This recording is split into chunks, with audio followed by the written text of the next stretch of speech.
Good evening to all. Welcome to Dakshina Learning's Daily News Desk. So, ഇന്നത്തെ Hindu news പേപ്പറിന് select ചെയ്ത 5 ആർട്ടിക്കിളുകളാണ് നമ്മൾ prelims and mains point of view discuss ചെയ്യാൻ പോകുന്നത്. ഇന്ന് Sunday news paper ആയതുകൊണ്ട് തന്നെ ലിമിറ്റഡ് ആയിട്ടുള്ള ആർട്ടിക്കിൾ മാത്രമേ ഉള്ളൂ. സോ അതിൽ തന്നെ why does the government want to replace MNREGA, ഇതാണ് നമ്മൾ ഡിസ്കസ് ചെയ്യുന്നത്. First news. സോ നമ്മൾ മൻരേഗ എന്താണ് റീപ്ലേസ് ചെയ്തത്, അതിന്റെ ഫിലോസഫിക്കൽ ചേഞ്ച് എല്ലാം നമ്മൾ ഡിസ്കസ് ചെയ്തു. When MNREGA change to VBG റാംജീസ് സ്കിൽ, റൈറ്റ്? സോ ഇന്ന് സ്പെസിഫിക്കലി നമ്മൾ ഡിസ്കസ് ചെയ്യാൻ പോകുന്നത് മൻരേഗ സ്കീം 2005 ഗവൺമെന്റ് കൊണ്ടുവരാൻ കാരണമായ ബാക്ക്ഗ്രൗണ്ട് സീൻസ് എന്തുകൊണ്ടാണ്, ഇന്ത്യയുടെ economical and social reasons why MNREGA was brought up. So അതാണ് നമ്മൾ ഡിസ്കസ് ചെയ്യാൻ പോകുന്നത്. Then where does India stand on child marriage? നമുക്കറിയാം നമ്മുടെ സൊസൈറ്റിയിലെ ഒരു ഡീപ്പ് ഒരു ഡേഞ്ചറസ് മെനേസ് തന്നെയാണ് ചൈൽഡ് മാരേജ്. ഒരു ഡീപ്പ് റൂട്ടഡ് കൾച്ചറൽ മെനേസ് ആണ് ചൈൽഡ് മാരേജ്. സോ അതിനെ എങ്ങനെ ഡീൽ ചെയ്യണം, എന്തുകൊണ്ടാണ് ചൈൽഡ് മാരേജ് ഇന്ത്യയിൽ ഇപ്പോഴും നിലനിൽക്കുന്നത് ഡിസ്പൈറ്റ് ലീഗൽ സാങ്ഷൻസ്? സോ അതാണ് നമ്മൾ ഡിസ്കസ് ചെയ്യാൻ പോകുന്നത് ഇന്ന്. Then will new act aid India's nuclear development? So പുതിയ ആക്ട് ശാന്തി ബില്ല് ന്യൂക്ലിയർ ഇതിനെ ഡെവലപ്പ് ചെയ്യാൻ സഹായിക്കുമോ എന്നുള്ള ഒരു analytical column. Then cotton farmers call for urgent focus on yield related issue. നമ്മുടെ ഫോക്കസ് അതല്ല, കോട്ടൺ എന്നുള്ള ആ ഒരു ക്രോപ്പിനെ കുറിച്ച് ഡിസ്കസ് ചെയ്യാം. Then macrophage in the science പേജിലുള്ള ഒരു ഡീസെന്റ് ആർട്ടിക്കിൾ ആണ്. സോ മാക്രോഫേജ് എന്താണെന്നുള്ളത് നമ്മൾ prelims point of view just discuss ചെയ്യും. സോ ഇന്നത്തെ first news, the legacy of MNREGA 2005 to 25. So ഇന്നത്തെ article, why does the government want to replace MNREGA? Okay, government MNREGA scheme, MGNREGA scheme, Mahatma Gandhi rural employment guarantee scheme. So ആ സ്കീമിന്റെ പേരും മാറ്റി as well structural ചേഞ്ചസും government കൊണ്ടുവന്നിരിക്കുകയാണ്. ഫിലോസഫിക്കലിയും as well ഒരുപാട് changes അതിലുണ്ട്. നമ്മൾ അതെല്ലാം ഡീറ്റെയിൽ ആയിട്ട് ഡിസ്കസ് ചെയ്തതാണ്. നൗ ഇന്നത്തെ ആർട്ടിക്കിളിൽ എനിക്ക് സ്പെസിഫിക്കലി ആ മൻരേഗ സ്കീം വരാനുണ്ടായ the backdrop on which MNREGA was brought in India, അതാണ് ഡിസ്കസ് ചെയ്യാനുള്ളത്.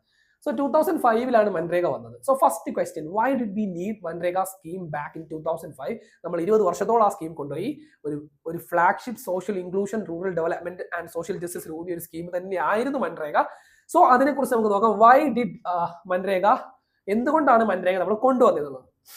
ഫസ്റ്റ് ഓഫ് ഓൾ നമുക്കറിയാം, ഇന്ത്യ ആഫ്റ്റർ ഗെറ്റിംഗ് ഫ്രീഡം എന്താണ്, ഒരു പുവറസ്റ്റ് കൺട്രി ആയിരുന്നു അല്ലെ. ഹിന്ദു ഗ്രോത്ത് റേറ്റ് എന്നൊക്കെ പറഞ്ഞ് നമ്മളെ ബിലിറ്റ് ചെയ്തിരുന്നു. Because of rampant poverty, malnutrition, backwardness, ഇങ്ങനെ ഒരുപാട് കാര്യങ്ങൾ കാരണം ഇന്ത്യ ബാക്ക്വേർഡ് ആയിരുന്നു.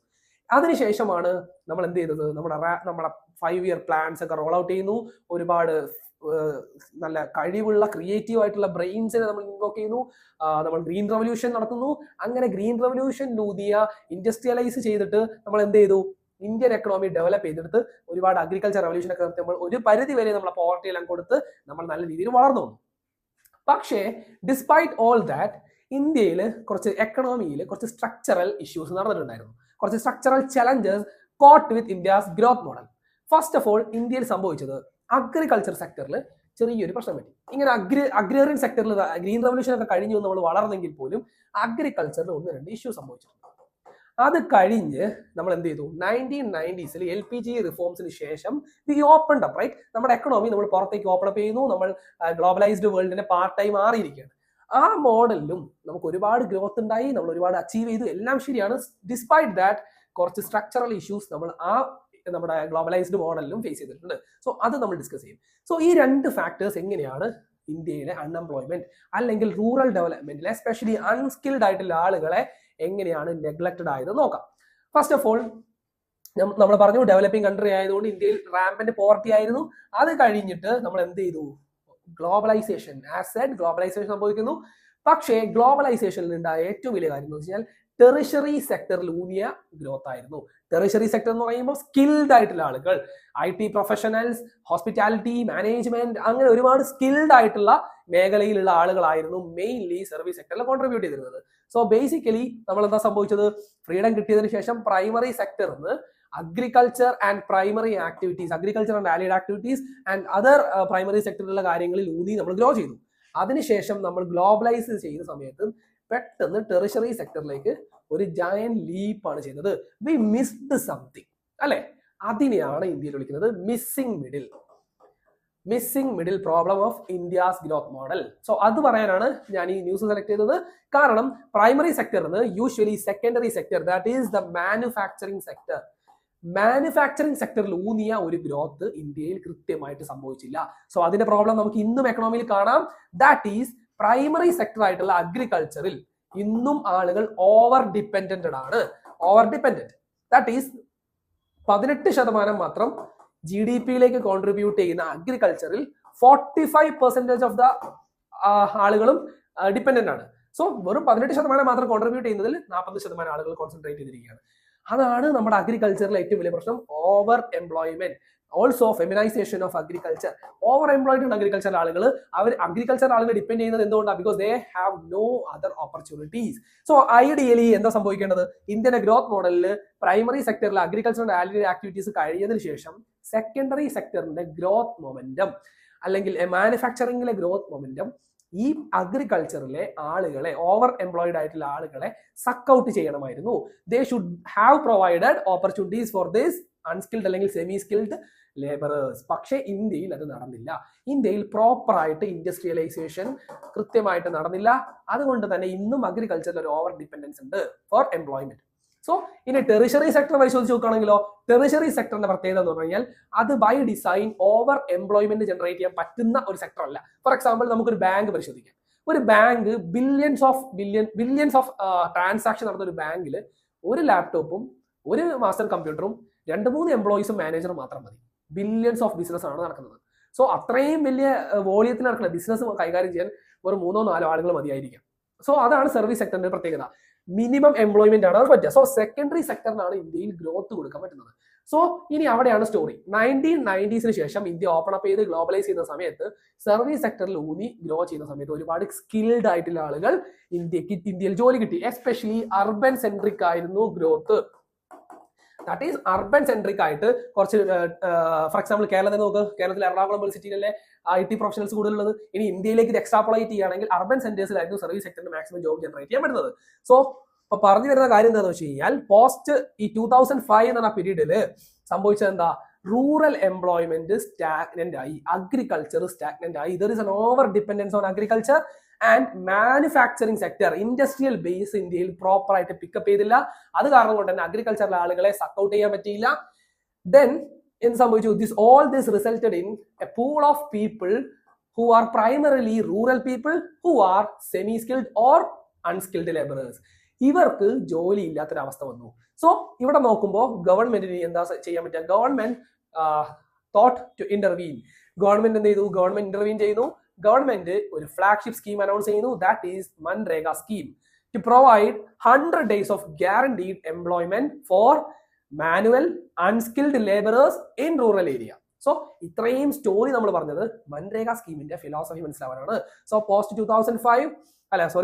ലിബറലൈസേഷൻ ആൻഡ് ഗ്ലോബലൈസേഷൻ ഇന്ത്യയിൽ ഗ്രോത്ത് മോഡലിൽ നമ്മൾ മിസ്സിംഗ് മിഡിൽ സംഭവിച്ചത് കാരണം ഇന്ത്യയിൽ അഗ്രികൾച്ചറിൽ ഓവർ ഡിപ്പെൻഡൻസും ടെറിഷറി സെക്ടറിൽ ഓവർ ഡിപ്പെൻഡൻസും കാരണം എന്ത് സംഭവിച്ചു? പ്രോപ്പർ ആയിട്ട് എംപ്ലോയ്മെന്റ് ജനറേറ്റ് ചെയ്യാൻ പറ്റിയില്ല. അതാണ് മൻരേഗ സ്കീം കൊണ്ടുവരാനുള്ള rationale. Okay, then moving on. ഇനി പുതിയ ബില്ലിൽ വരുന്ന മാറ്റം. സോ ഗവൺമെന്റ് മൻരേഗ സ്കീം കൊണ്ടുവരുന്നതിന്റെ പ്രധാന ഉദ്ദേശം rural development, social inclusion and overall employment generation. MNREGA scheme just പരിശോധിച്ച് നോക്കുകയാണെങ്കിൽ as per this article rural എംപ്ലോയ്മെന്റിന് കൃത്യമായിട്ടുള്ള സാധ്യതകൾ തുറന്നു കൊടുത്തിട്ടുണ്ട് എന്ന് തന്നെയാണ് ആർട്ടിക്കിൾ പറയുന്നത്. ആസ് വെൽ ആസ് റൂറൽ ഏരിയയിൽ പ്രോപ്പർ ആയിട്ട് ഇൻഫ്രാസ്ട്രക്ചർ, കനാൽസ്, അതുപോലത്തെ ചെറിയ ചെറിയ ബിൽഡിങ്സ് ഇതെല്ലാം ഉണ്ടാക്കുന്നതിൽ ഫെസിലിറ്റി ജനറേറ്റ് ചെയ്യുന്നതൊക്കെ മൻരേഗ സ്കീം കൃത്യമായിട്ട് പറ്റി. അതുപോലെ തന്നെ വുമൺ ഡെവലപ്മെന്റിനും വിമൻ എംപവർമെന്റിനും കൃത്യമായിട്ട് മൻരേഗ സ്കീം ഉപയോഗിച്ചിട്ടുണ്ട്. Also marginalised communities, SC and ST communities ആണ് 30% of the MNREGA beneficiaries. So directly അവർക്കും ബെനിഫിറ്റ് ആവുന്ന സ്കീമാണ്. സോ മൻരേഗ സ്കീം പ്രോപ്പർലി ഒരു സോഷ്യൽ ജസ്റ്റിസ് കൊടുക്കാൻ ഒരു പരിധി വരെ പറ്റിയിട്ടുണ്ട്. ഈവൻ ദോ ഒരുപാട് ലീക്കേജസ് ഒക്കെ നടന്നിട്ടുണ്ട്, സ്റ്റേറ്റുകളുടെ ഭാഗത്തുനിന്ന് കറപ്ഷന്റെ ഇൻസിഡൻസ് ഒക്കെ ഉണ്ടായിട്ടുണ്ടെങ്കിൽ പോലും MNREGA scheme with all its demerit was a good scheme when it comes to social justice and inclusive development and to solve the jobless growth problem of India. So ഞാൻ ഒരുപാട് terms discuss ചെയ്തു. Missing middle and jobless growth model of India, feminisation of agriculture, ഇതെല്ലാം നമ്മൾ not ചെയ്യണം. മെയിൻസിന് UPSC പല തവണ ഇതെല്ലാം questions ആയിട്ടാണ് ചോദിച്ചിട്ടുണ്ട്. Okay, then coming to the new bill, Viksit Bharat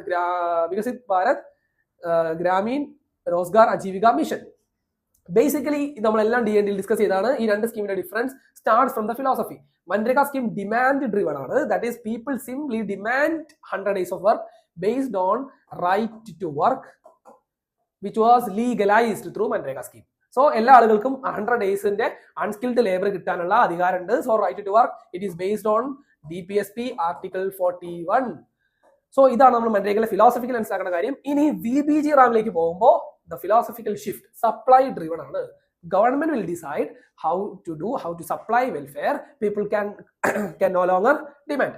Then coverage universal rural access, then 100 days ഇവിടെ up to 125 days. That is a positive thing in the new scheme. 100 days നിന്ന് 125 days ആക്കാനുള്ള ഒരു proactive step തന്നെ government എടുത്തിട്ടുണ്ട്. Then main issue that affecting fiscal federalism is 90:10 ratio in the Manrega scheme, and in the new scheme it is 60:40. So സ്റ്റേറ്റിന് കൂടുതൽ റോള് physically കൊടുത്തിരിക്കുകയാണ്. State കൂടുതൽ സ്പെൻഡ് ചെയ്യേണ്ടി വരികയാണ്. The burden is shifted on to the state. And additionally വരാൻ പോണ മാറ്റം, മൻരേഗ സ്കീം ഒരു ഓൾ ഇയർ സ്കീം ആയിരുന്നു. ഓൾ ഇയർ സ്കീം, അതായത് എല്ലാ സീസണിലും എല്ലാ സമയത്തും മൻരേഗ സ്കീം വഴി ആളുകൾക്ക് ജോബ് ഡെലിവർ ചെയ്യാം. ഇനി VBG റാം സ്കീം ആണെങ്കിൽ ഒരു 60-day പോസ് ഉണ്ട്. 2 month pause during the agrarian peak time. അഗ്രികൾച്ചറിന്റെ പീക്ക് സമയത്ത് 60-day പോസ് ന്യൂ സ്കീം പ്രകാരം ഉണ്ടാവും. അതായത് ആ സമയത്ത് ആ വിൻഡോയിൽ ജനങ്ങൾക്ക് ഡിമാൻഡ് ചെയ്യാൻ പറ്റില്ല, ജോലി കിട്ടില്ല through VBG Ramji scheme. So government പറഞ്ഞതെന്ന് വെച്ചാൽ അഗ്രികൾച്ചറിന്റെ പീക്ക് സമയത്ത് as per this article peak സമയത്ത് എന്താ സംഭവിക്കുന്നത്, ആ സമയത്ത് അഗ്രികൾച്ചറിൽ കൃത്യമായുള്ള ലേബറേഴ്സിന്റെ ഷോർട്ടേജ് വരാൻ പാടില്ല. അതുവഴി ഇൻഫ്ലേഷൻ വരാതിരിക്കാനാണ് ഗവൺമെന്റ് ആ ഡിസിഷൻ എടുത്തതെന്ന് പറയുന്നത്. പക്ഷേ critics argue that this 60-day pause is to favour rich landlords in rural area. കാരണം 60 days അഗ്രികൾച്ചറിൽ പീക്ക് സമയത്ത് ലേബറേഴ്സിന്റെ ആവശ്യം വരുമ്പോൾ VBG റാം സ്കീം വഴി ജോലി കൊടുത്തിട്ടില്ലെങ്കിൽ റിച്ച് ലാൻഡ് ലോഡ്സിന് മേ ബി ഈ റൂറൽ ലേബറേഴ്സിനെ ഒരു ലോവർ വേജസിന് സപ്ലൈ ചെയ്യപ്പെട്ടേക്കാം. So that is what critics was arguing. നമ്മൾ 2 ദിവസം മുമ്പ് ബൃന്ദ കാരാട്ട് എഴുതിയ ആർട്ടിക്കിൾ വായിച്ചതാണ്. ഓക്കെ, സോ അത് ഡിസ്കസ് ചെയ്തു. We discuss the broad background why MNREGA was brought up and the recent change in the scheme. So നമ്മളെ കഴിഞ്ഞ 4 DND കൃത്യമായിട്ട് കണ്ട ആളുകൾക്ക് MNREGA scheme, it's philosophy, everything will be clearly understood. Okay, നമുക്കിനി അടുത്ത ആർട്ടിക്കിളിലേക്ക് പോവാം. Where does India stand on child marriage? Okay, child marriage നമ്മുടെ UPSC പെർസ്പെക്റ്റീവില് GS1 നമുക്ക് സൊസൈറ്റി ഉണ്ട്, സോഷ്യൽ ജസ്റ്റിസ് ഉണ്ട്, GS2 സോഷ്യൽ ജസ്റ്റിസ് ഉണ്ട്, as well as ethics and essay. ഈ പേപ്പറുകളിലെല്ലാം നമുക്ക് വിമൻ എംപവർമെന്റ്, ചൈൽഡ് മാരേജ് പോലുള്ള ഇഷ്യൂസ് ഒക്കെ കൃത്യമായിട്ട് അറിഞ്ഞിരിക്കണം. വെൽ ഇൻഫോംഡ് ആയിരിക്കണം. നമ്മൾ ഒരു കൃത്യമായിട്ടുള്ള സ്റ്റാൻഡ് നമുക്ക് ആ കാര്യങ്ങളിലൊക്കെ ഉണ്ടാവണം. ഓൾസോ ഗവൺമെന്റ് ചെയ്യുന്ന schemes regarding all those things ഇതെല്ലാം നമുക്ക് അറിഞ്ഞിരിക്കണം. സോ പർട്ടിക്കുലർലി ഈ ആർട്ടിക്കിൾ വെൽ റിട്ടൺ ആർട്ടിക്കിൾ ആണ് discussing the issue of child marriage. And ഈ ചൈൽഡ് മാരേജ് എങ്ങനെയാണ്, how it is connected to sustainable development goal 5. And ആ ഒറ്റ കാര്യം നമ്മൾ ചെയ്തിട്ടില്ലെങ്കിൽ, ഈ ചൈൽഡ് മാരേജ് എന്നൊരു ഒറ്റ സിംഗിൾ മോസ്റ്റ് ഇഷ്യൂ നമ്മൾ ഡീൽ ചെയ്തില്ലെങ്കിൽ, how India will be failing in other 5 to 8 sustainable development goal. So ഈ ഒരു സിംഗിൾ കാര്യത്തിൽ ഇന്ത്യ ഫെയിൽ ചെയ്യുകയാണെങ്കിൽ മറ്റു പല കാര്യങ്ങളിലും പല ഇൻഡിക്കേറ്റേഴ്സിലും ഇന്ത്യ ബാക്കിലോട്ട് പോവാം. So this article is discussing how sustainable development goal 5, that is gender equality ആണ് സസ്റ്റൈനബിൾ ഡെവലപ്മെന്റ് ഗോൾ 5. സോ അതിന്റെ ഒരു സബ് ടാർഗറ്റ് ആണ് SDG target 5.3, eliminate all harmful practice such as child early and forced marriage.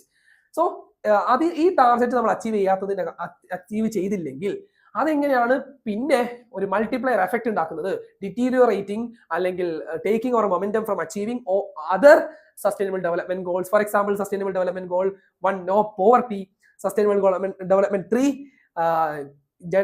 global health, good health, as well as Sustainable Development 8 quality education, Sustainable Development 10 generally inequality, reducing inequality. See, ഈ ഒരു sustainable development goal 5ന്റെ ഭാഗമായിട്ട് നമ്മൾ reducing child marriage പോലുള്ള സാധനങ്ങളൊന്നും കർബ് ചെയ്തില്ലെങ്കിൽ അത് ഇന്ത്യയുടെ ബാക്കി development progress, inclusive development pillars ആയിട്ടുള്ള സസ്റ്റൈനബിൾ ഡെവലപ്മെന്റ് ഗോൾസ് നിന്ന് ഇന്ത്യനെ എങ്ങനെ പിന്നോട്ട് വലിക്കുന്നു എന്നാണ് ഈ ആർട്ടിക്കിൾ ഡിസ്കസ് ചെയ്യുന്നത്. So a correlation, how a single issue, a social issue like social and legal issue like child marriage can prevent our development momentum.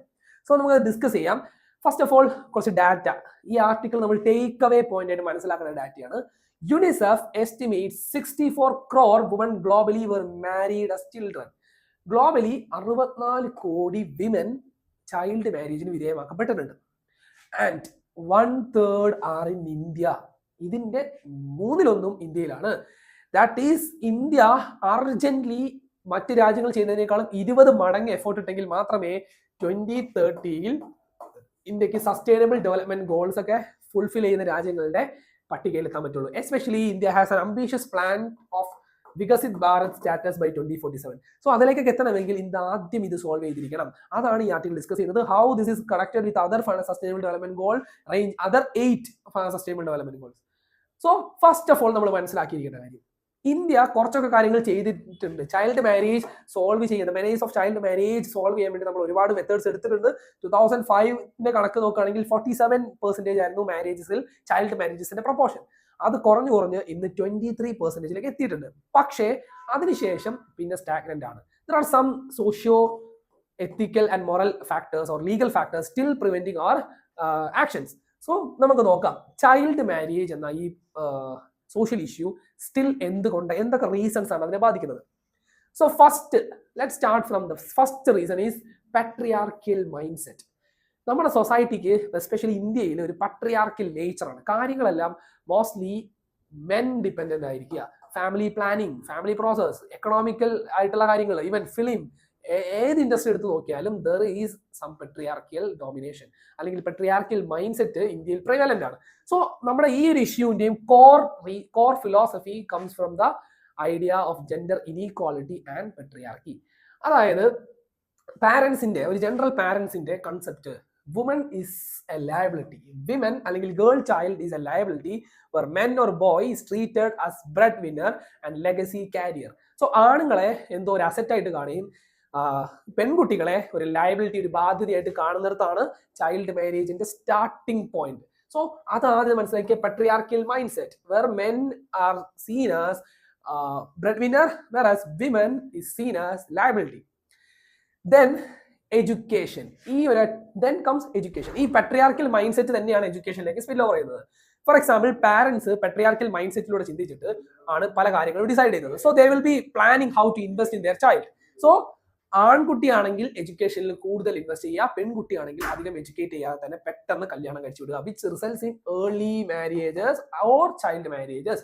So ആണുങ്ങൾക്ക് by design because of this patriarchal mind set they are getting more number of schooling അല്ലെങ്കിൽ schooling years കൂടുതൽ, higher എഡ്യൂക്കേഷനിൽ കൂടുതൽ participation and ultimately economic ഫോഴ്സിലും working force participation ratio എടുത്ത് നോക്കുകയാണെങ്കിലും men are dominating ചെയ്യുന്നത് because it starts from the patriarchal mindset which is spill over into education where men are getting more school years whereas women is getting disproportionately low, as well as dropout ratio നോക്കുകയാണെങ്കിലും പെൺകുട്ടികൾ പെട്ടെന്ന് drop out ചെയ്യുന്നുണ്ട് comparing to men, comparing to their counterpart. Then no higher education possibilities. പെൺകുട്ടികളെ higher എഡ്യൂക്കേഷനിലേക്ക് വിടുന്നത് പ്രോത്സാഹിപ്പിക്കപ്പെടാതെ they are A liability, പെട്ടെന്ന് കല്യാണം കഴിച്ച് വിടണം എന്നുള്ള മൈൻഡ് സെറ്റോടെ പ്രവർത്തിച്ചിട്ട് ഹയർ എഡ്യൂക്കേഷനിൽ നിന്ന് പെൺകുട്ടികളെ മാറ്റി നിർത്തുന്നു. There is a systematic exclusion of women from higher education, especially STEM കാറ്റഗറിയിലൊക്കെ നോക്കുകയാണെങ്കിൽ ഇന്നും even from the privileged section വിമന്റെ പാർട്ടിസിപ്പേഷൻ വളരെ ലോ ആണ്. ആൻഡ് മറ്റ് രാജ്യങ്ങൾ വെച്ച് നോക്കുമ്പോൾ India stands very bad. So അത് ഒരു വലിയ കൺസേൺ ആണ്. ദെൻ ഇനി ഈ എഡ്യൂക്കേഷന്റെ കാര്യം നമ്മൾ നോക്കുമ്പോൾ തന്നെ ഹൈലി എഡ്യൂക്കേറ്റഡ് ആയിട്ടുള്ള ഹയർ എഡ്യൂക്കേഷൻ നേടിയിട്ടുള്ള കുട്ടികളിൽ ചൈൽഡ് മാരേജ് ജസ്റ്റ് 8% to 10% റേഷ്യോയിലേ ഉള്ളൂ. അതേസമയം എഡ്യൂക്കേഷൻ കുറവുള്ള പെൺകുട്ടികൾ ഏർലി മാരേജസിന് വിധേയമാക്കുന്നത് ഭയങ്കര ഹൈ ആണ്. ഫോർ എക്സാമ്പിൾ 40% കൂടുതലും ചൈൽഡ് മാരേജിന് ആക്കപ്പെട്ട പെൺകുട്ടികൾക്ക് എഡ്യൂക്കേഷൻ കുറവായിരുന്നു. So there is a direct correlation between education and age of marriage. So നമുക്ക് സിംപ്ലി ആലോചിച്ചാൽ മതി, നമ്മൾ കേരളത്തിലാണെങ്കിലും ഇന്ത്യയിലാണെങ്കിലും എഡ്യൂക്കേഷൻ കൂടുമ്പോൾ സ്ത്രീകൾക്ക് ഡിസിഷൻ മേക്കിംഗ്, ഇൻഫോംഡ് ഡിസിഷൻസ് എടുക്കാൻ പറ്റുന്നു, ബാർഗൈനിങ് പവർ കൂടുന്നു. അതുകൊണ്ട് തന്നെ മാരേജിൽ കൃത്യമായിട്ട് കൺട്രോൾ അവർക്ക് കൊണ്ടുവരാൻ പറ്റിയിട്ടുണ്ട്. So education plays a key role when it comes to marriage, bodily autonomy and consent. Then comes economic reasons, primarily poverty. നേരത്തെ ഞാൻ പറഞ്ഞു education is directly related to child marriage അല്ലെങ്കിൽ age of marriage. Similarly poverty directly correlates with the age of marriage. For example poor house hold നിന്നാണ് ഏറ്റവും കൂടുതൽ early marriage നടക്കുന്നത്. And ഒരു particular case study എടുക്കുകയാണെങ്കിൽ കോവിഡ് സമയത്ത് there was A rising number of child marriages. കാരണം എന്താ, ആ സമയത്ത് ജോലി ഇല്ലാതായി, പുവർ ഹൗസ് ഹോൾഡിൽ കൺഫ്യൂഷൻസ് വന്നു. അപ്പൊ എന്ത് ചെയ്തു, ഇവർ ആ ഫിനാൻഷ്യൽ കൺസ്ട്രെയിൻ രക്ഷപ്പെടാൻ വേണ്ടി പെട്ടെന്ന് മാരേജസ് നടത്തിവിടുക. ഓൾസോ കോവിഡിന്റെ സമയത്ത് മാരേജ് കോസ്റ്റും കുറവായിരുന്നു. നമ്മൾ ചുറ്റും നോക്കിയാൽ മതി, നമ്മളെ കോവിഡ് സമയത്ത് ലോക്ക്ഡൌൺ സമയത്ത് നമ്മൾ ഒരുപാട് ഫ്രണ്ട്സിന്റെ കല്യാണം പെട്ടെന്ന് നടന്നിട്ടുണ്ട്. സോ അതിനൊരു സോഷ്യൽ കൊണോട്ടേഷൻ കൂടിയുണ്ട്. Then comes dowry. ഡൗറി അതായത് dowry is directly related to age factor. Dowry age കൂടുന്തോറും ഡൗറിയുടെ എമൗണ്ട് കൂട്ടേണ്ടി വരും. So parents fearing this huge burden of dowry പെട്ടെന്ന് യങ് ഏജിൽ തന്നെ സ്ത്രീകളെ കല്യാണം കഴിച്ചു വിടുന്നു, സ്ത്രീകളെ മാരി ചെയ്ത് സെൻഡ് ഓഫ് ചെയ്യുന്നു. So to prevent huge burden of dowry they send off their girl child early. So economic results നമ്മൾ നോക്കി. ഇനി ഡാറ്റ നോക്കുകയാണെങ്കിൽ 10% താഴെ മാത്രമേ വെൽത്തി ആയിട്ടുള്ള ഫാമിലിയിൽ നിന്ന് ചൈൽഡ് മാരേജ് നടക്കുന്നുള്ളൂ. അതേസമയം പുവർ ഹൗസ് ഹോൾഡ് നോക്കുകയാണെങ്കിൽ it's more than 40%. So there is a direct correlation between education, economy as well as social barriers. Then comes governance issue. അതായത് despite legal barriers like prevention of child marriage act, still ഈ social issue continue ചെയ്യുന്നുണ്ട്.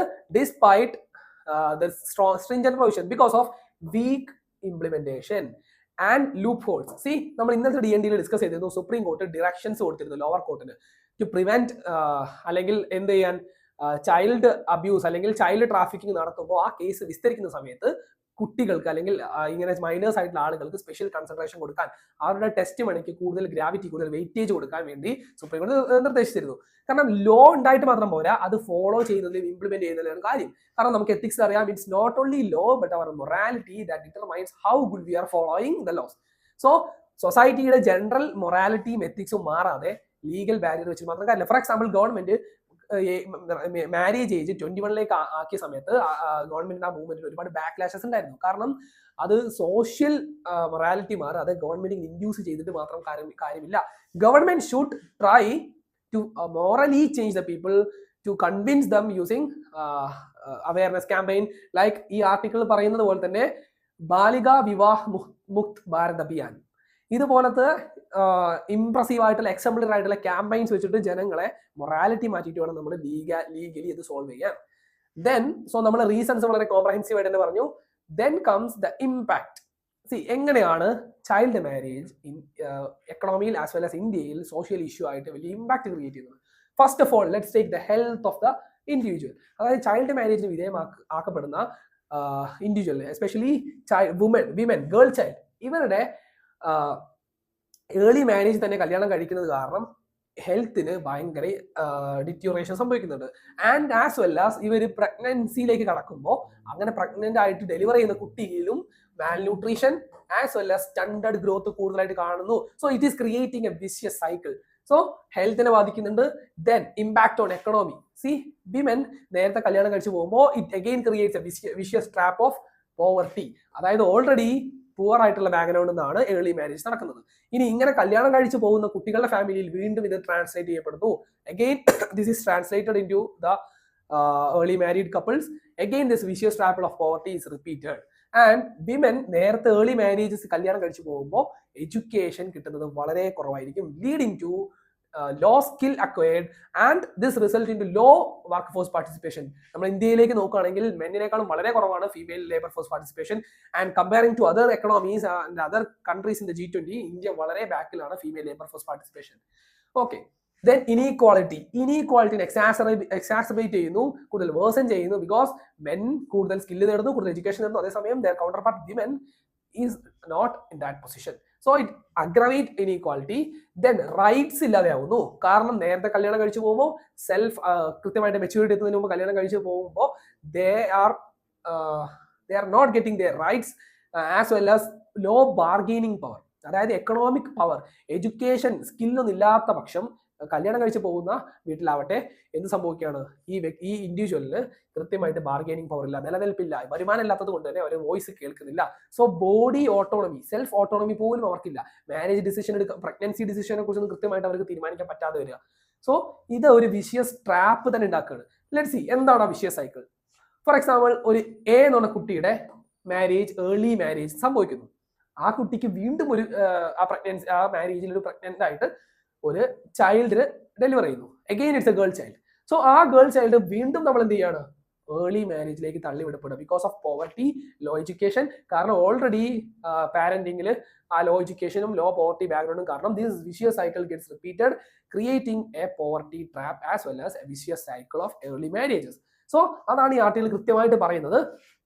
And ഇനി അതിലെ beautiful അല്ലെങ്കിൽ interesting correlation എങ്ങനെയാണെന്ന് വെച്ച് കഴിഞ്ഞാൽ SDG 5 ആണ് ജെൻഡർ ഇനീക്വാളിറ്റി കുറയ്ക്കണം എന്ന് പ്രഖ്യാപിക്കുന്ന സസ്റ്റൈനബിൾ ഡെവലപ്മെന്റ് ഗോൾ. അത് കൃത്യമായിട്ട് ചെയ്യാത്ത പക്ഷം എന്താ സംഭവിക്കുന്നത്? We already know that poverty is the reason creating child marriages, right? So SDG 5 which is based on gender inequality, right? So ആ സെയിം സാധനം SDG ഗോൾ 1 എന്താ? No poverty. So no poverty അല്ലെങ്കിൽ poverty correlates with child marriages which is sustainable development goal 5, right? So ഇത് അങ്ങോട്ടും ഇങ്ങോട്ടും ഒരു vicious cycle ആണ്. So SDG 5 complete ആക്കാതെ SDG 1 നമുക്ക് ഫോളോ ചെയ്യാൻ പറ്റില്ല, തിരിച്ചും പറ്റില്ല. And similarly good health, SDG 3 ആയിട്ടുള്ള ഗുഡ് ഹെൽത്ത് നമ്മൾ ഓൾറെഡി കണ്ടു. ഏർലി മാരേജസ് ആവുന്ന സ്ത്രീകളിൽ ഹെൽത്ത് ഡിറ്റീരിയോറേറ്റ് ആവുന്നുണ്ട്, കുട്ടികളിൽ മാൽന്യൂട്രീഷൻ, സ്റ്റാൻഡേർഡ് ഗ്രോത്ത് കാണുന്നുണ്ട്. So again that relation. Then SDG 4 quality education. See, women are denied of their educational rights because of early marriage. Education is directly related to marriage age. So SDG 4 ആയിട്ട് connection ആണ്. And broadly SDG 8 quality employment. Already പറഞ്ഞു, economic reasons കാരണം female labor force participation കുറവാണ് because of early marriage and low bargaining power and skill acquired. So again SDG 5 ഇല്ലാത്ത പക്ഷം SDG 8 affect ചെയ്യുന്നുണ്ട്. And then SDG 5 already inequality, broad inequality. So this single most thing is connected to all other SDG 5. So India's ambitious target of achieving sustainable development goal by 2030 may get hindered. Okay. ഇനി ഇതിന് വേ forward എന്ന് പറഞ്ഞു കഴിഞ്ഞാൽ government കൃത്യമായിട്ട് legal ആയിട്ടും socially campaigns നടത്തിയിട്ടും അതുപോലെ തന്നെ ഗവൺമെന്റ് അല്ലാത്ത തന്നെ നമ്മുടെ എന്റർടൈൻമെന്റ് മേഖലകൾ, ഫിലിം, ബുക്സ്, ന്യൂസ് പേപ്പേഴ്സ്, ഇങ്ങനെ സാധനങ്ങളിലൊക്കെ കൃത്യമായിട്ട് കണ്ടീഷനിങ് ചെയ്യപ്പെടുക. For example government Beti Bachao Beti Padhao scheme, അതൊരു നല്ല സ്കീമാണ്, അത് അത്രയും ഫേമസ് ആണ്. സോ പെൺകുട്ടികളെ പഠിപ്പിക്കണം എന്നുള്ള ഒരു ചിന്താഗതി ആളുകളിലേക്ക് സ്പ്രെഡ് ചെയ്യാണ്. ദെൻ ഫിലിംസ്, ദംഗൽ പോലത്തെ ഫിലിം, ഫീമെയിൽ പവർ കാണിക്കുന്ന, woman is not a liability എന്ന് കാണിക്കുന്ന ഫിലിംസ് ഇറക്കുന്ന വഴി. ഇനി ഗവൺമെന്റ് ഭാഗത്തു നിന്നാണെങ്കിൽ കൃത്യമായിട്ടുള്ള പദ്ധതികൾ, ഫോർ എക്സാമ്പിൾ കണ്ടീഷണൽ ട്രാൻസ്ഫേഴ്സ്, അതായത് മാരേജ് ഏജ് കൃത്യമായിട്ട് 18 ഇയേഴ്സോ അതിന് മുകളിൽ 21 വയസ്സിന് മുകളിലോ കല്യാണം കഴിപ്പിക്കുകയാണെങ്കിൽ മാത്രം ബെനിഫിഷ്യറിക്ക് ട്രാൻസ്ഫർ ചെയ്ത് കൊടുക്കുക. For example Sukanya Samriddhi scheme of the government, അതായത് കൃത്യമായിട്ട് പാരന്റ്സ് കുട്ടിയുടെ പേരിൽ കൃത്യമായിട്ട് FD തുടങ്ങാൻ പറ്റും. അതിന് കൃത്യമായിട്ടുള്ള ഹൈ ഇൻട്രസ്റ്റ് റേറ്റ് ഗവൺമെന്റ് കൊടുക്കും, given that she is given opportunity to study and she is not married early. So അങ്ങനത്തെ കാര്യങ്ങളെല്ലാം ചെയ്യാം. Okay. Then community based campaign. For example നമുക്കറിയാം ഈ കമ്മ്യൂണിറ്റിക്ക് ചൈൽഡ് മാരേജിൽ വലിയ റോൾ ഉണ്ട്. ഫോർ എക്സാമ്പിൾ രാജസ്ഥാനിലൊക്കെ ചില സീസൺസിൽ അക്ഷയ തൃതീയ എന്നൊക്കെ പറഞ്ഞ ഫെസ്റ്റിവലിന്റെ സമയത്തൊക്കെ ചൈൽഡ് മാരേജ് മാസീവായിട്ട് നടക്കാറുണ്ട്. സോ കമ്മ്യൂണിറ്റി ഒരു പ്രഷർ തന്നെ വുമന്റെ മേത്ത് പെട്ടെന്ന് കല്യാണം കഴിച്ചു പോവാൻ ചെലുത്തുന്നുണ്ട്. സോ അത് കമ്മ്യൂണിറ്റി ബേസ്ഡ് ക്യാമ്പയിൻ തന്നെ നമുക്ക് കളയാൻ പറ്റണം. ഓൾസോ റിലീജിയസ് ലെവലിൽ നമുക്ക് തടയാൻ പറ്റും. കാരണം let's take Christian marriage, Islamic religion അല്ലെങ്കിൽ ഹിന്ദുയിക് ട്രഡീഷൻസിലൊക്കെ മാരേജ് നടത്തുമ്പോൾ there is a priest, right? So ഈ പ്രീസ്റ്റിനെ നമ്മൾ മോറലി കണ്ടീഷൻ ചെയ്യുക, ചൈൽഡ് മാരേജസിനെ പ്രൊമോട്ട് ചെയ്യാതിരിക്കുക, അങ്ങനത്തെ മാരേജസിന് ഇവര് സാങ്ഷൻ കൊടുക്കാതിരിക്കുക. ഇത്തരം കാര്യങ്ങൾ ചെയ്യുക വഴി കമ്മ്യൂണിറ്റി യൂസ് ചെയ്തിട്ട് നമുക്ക് ഈ മാരേജ് തടയാൻ പറ്റും. So this was A comprehensive discussion regarding child marriage, the reasons, how it affects sustainable development goals, a slew of sustainable development goals, as well as we discussed some way forward. Okay. So നമുക്ക് ഇനി അടുത്ത ന്യൂസിലേക്ക് പോവാം. Will the new act aid India's nuclear development? See, നമ്മൾ multiple times discuss ചെയ്ത് തന്നെയാണ് Shanti act. Government recent nuclear സെക്ടറിനെ liberalise ചെയ്യാൻ വേണ്ടി private investment as well as FDIക്ക് ഓപ്പൺ അപ്പ് ചെയ്യാൻ വേണ്ടിയിട്ട് ശാന്തി ആക്ട് കൊണ്ടുവന്നിരിക്കുകയാണ്. ആൻഡ് ശാന്തി ആക്ട് വഴി ന്യൂക്ലിയർ സെക്ടറിൽ ഗവൺമെന്റ് ഒരു innovation as well scaling up തന്നെയാണ് ഉദ്ദേശിച്ചിരിക്കുന്നത്. സോ ഈ ആർട്ടിക്കിൾ ഡിസ്കസ് ചെയ്യുന്നത് how the Shanti bill will it help nuclear development. So നമുക്കറിയാം ഇന്ത്യക്ക് 2047 ഒരു വികസിത് ഭാരത് സ്റ്റാറ്റസ് ഗോൾ ഉണ്ട്. At the same time 2017 net zero emission target. ഇതിലേക്കെല്ലാം എത്തണം. ഓൾസോ നമ്മൾ റീസെന്റ് DNDയിൽ തന്നെ ഡിസ്കസ് ചെയ്തു how energy consumed is directly proportional to human development. ഒരു ഇൻട്രസ്റ്റിംഗ് ആർട്ടിക്കിൾ തന്നെ നമ്മൾ കണ്ടു. അതായത് HDI 0.9 എന്നൊക്കെ പറയുന്ന ഡീസന്റ് ഫിഗറിലേക്ക് എത്തിയ രാജ്യങ്ങളൊക്കെ അത്രയും എനർജി കൺസ്യൂം ചെയ്യുന്നുണ്ട്. സിമിലർലി ഇന്ത്യക്ക് ഈ G20 കൺട്രീസിലൊക്കെ ഹ്യൂജ് ഡെവലപ്മെന്റ് പൊട്ടൻഷ്യൽ കാണിക്കുന്ന കൺട്രീസുമായിട്ട് കിടപിടിച്ച് നിൽക്കണമെങ്കിൽ India also need to develop its human development index. So അതിന് വേണ്ടിയിട്ട് we need more energy. So ഇന്ത്യക്ക് ഒരു എനർജി ഗ്യാപ്പ് ഉണ്ട്. India needs huge energy because we are one of the most populated country in the entire world. We are the most populated country in the world. So നമുക്ക് കൃത്യമായിട്ട് energy വേണം. പക്ഷേ ആ എനർജിനെ നമ്മൾ check ചെയ്യുമ്പോൾ രണ്ട് കാര്യം ഉറപ്പുവരുത്തണം. ഒന്നാമത്തെ കാര്യം, ആ എനർജി എഫിഷ്യന്റ് ആയിരിക്കണം. വി നീഡ് ബിക്കോസ് നമുക്ക് നല്ല സ്കെയിലിൽ തന്നെ എനർജി പ്രൊഡ്യൂസ് ചെയ്യാൻ പറ്റണം. എക്കണോമിക്കലി ഫീസിബിൾ ആയിരിക്കണം. Efficiency means economically feasible as well as it is a clean energy. Then എൻവിയോൺമെന്റലി സേഫ് ആയിരിക്കണം. ബിക്കോസ് ഓൾറെഡി ക്ലൈമറ്റ് ചേഞ്ച് കാരണം അഗ്രവേറ്റ് ആയിക്കൊണ്ടിരിക്കുകയാണ് global issues. So energy efficient ആയിരിക്കണം ആസ് വെൽ ആസ് എൻവിയോൺമെന്റലി safe ആയിരിക്കണം, സേഫ് ആൻഡ് സൗണ്ട് ആയിരിക്കണം. So ഈ രണ്ട് രീതിയിലേക്ക് നോക്കുമ്പോൾ ഇന്ത്യയുടെ ഓൾറെഡി ഉള്ള എനർജി മിക്സിൽ സോളാർ പവർ ആണ് ഏറ്റവും കൂടുതൽ റിന്യൂവബിൾ എനർജിയിലേക്ക് കോൺട്രിബ്യൂട്ട് ചെയ്യുന്നത്. Then comes wind and hydro. So existing ആയിട്ടുള്ള റിന്യൂവബിൾ അല്ലെങ്കിൽ ക്ലീൻ എനർജി മെക്കാനിസം ഇന്ത്യക്ക് ഉണ്ടെങ്കിൽ പോലും ഇത് സ്കെയിലപ്പ് ചെയ്യുന്നതിൽ ഒരു ലിമിറ്റേഷൻ ഉണ്ട്. Because we have less land. India ഒരു പോപ്പുലേറ്റഡ് കൺട്രിയാണ്, ഡെൻസ്ലി പോപ്പുലേറ്റഡ് കൺട്രിയാണ്. സോ ഇനി സ്കെയിലപ്പ് ചെയ്യാൻ സോളാറിനും ഹൈഡ്രോ പവറിനും ലിമിറ്റേഷൻസ് ഉണ്ട്. സോ കറന്റ്ലി 3% മാത്രം നോൺ ഫോസിൽ ഫ്യൂവലിലേക്ക് കോൺട്രിബ്യൂട്ട് ചെയ്യുന്ന ന്യൂക്ലിയർ എനർജിയെ നമുക്ക് കൃത്യമായിട്ട് സ്കെയിലപ്പ് ചെയ്യാൻ ഒരു ഹ്യൂജ് പൊട്ടൻഷ്യൽ അവിടെ ഉണ്ട്.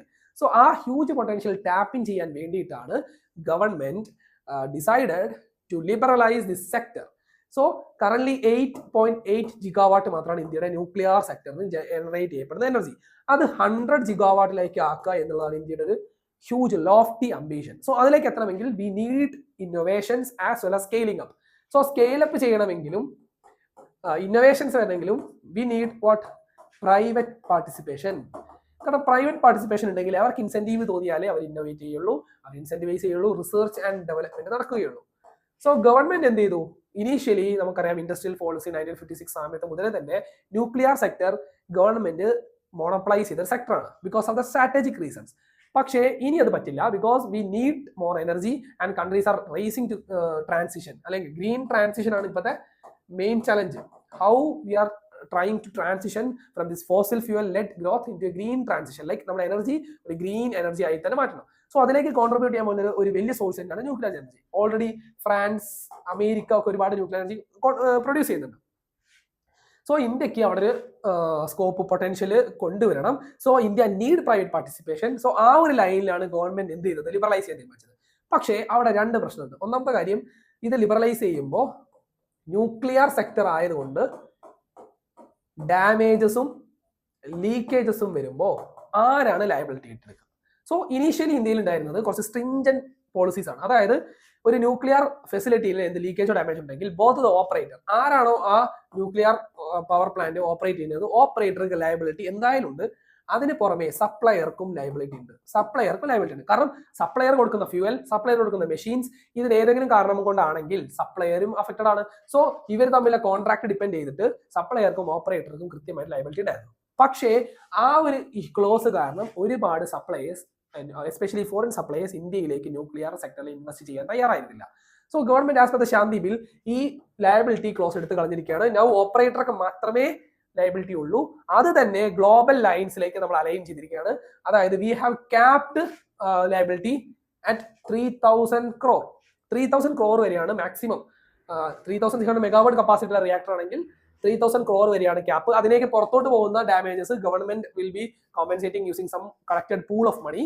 ഓക്കെ, സോ ഇങ്ങനെയൊക്കെ ചെയ്യുമ്പോൾ we are expecting more FDIs, foreign technology transfer and economy of scale.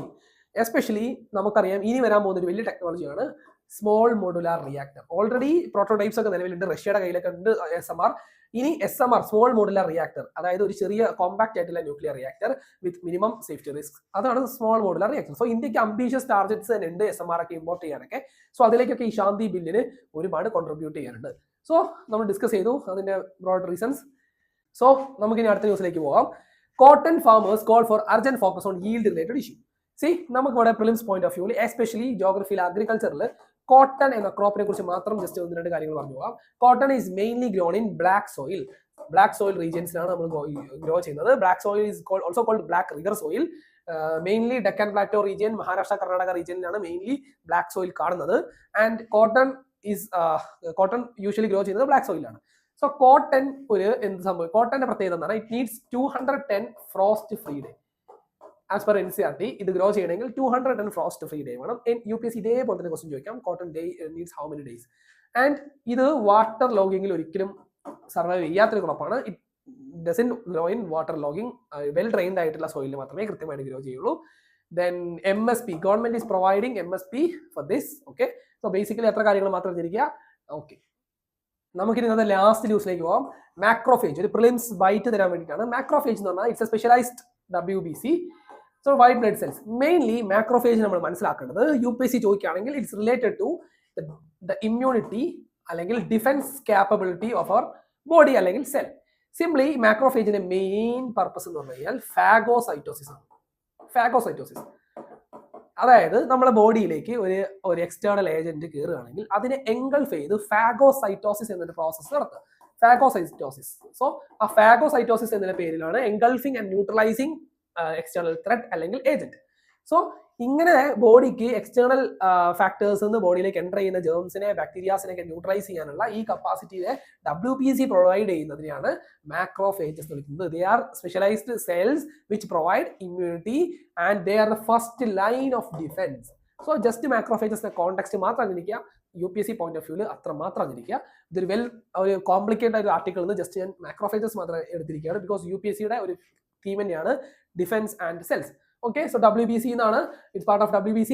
It primary focus is first line of defense. They perform phagocytosis. Okay, so ഇന്നത്തെ news analysis എല്ലാവർക്കും ഇഷ്ടപ്പെട്ടെന്ന് വിചാരിക്കുന്നു. Like and subscribe for more such videos.